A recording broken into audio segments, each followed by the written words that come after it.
আজকে হচ্ছে জগন্নাথের স্নানযাত্রা। তো আমাদের এখানে খুব ভালোভাবে হয়, তো তোমাদের আজকে স্নানযাত্রা দেখাবো। তো চলো দেখা যাক।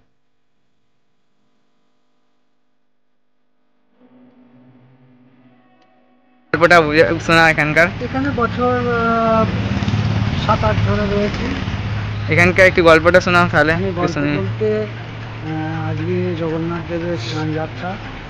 জগন্নাথ সুভদ্রা বলরামজি আজকে স্নান করবেন। স্নান করার পর ওনারা 15 দিন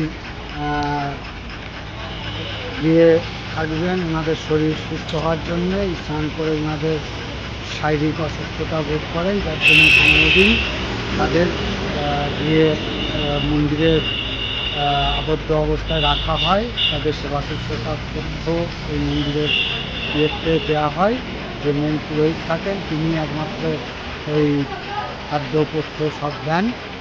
এবং ওনাদের পটল বীজের যে বালিশ তার উপরে আর কলমি লতা দিয়ে ওনাদের জ্বালানো থাকে।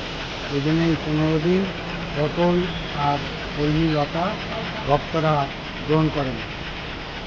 তারপরে দ্বিতীয়ায় রথ হয়।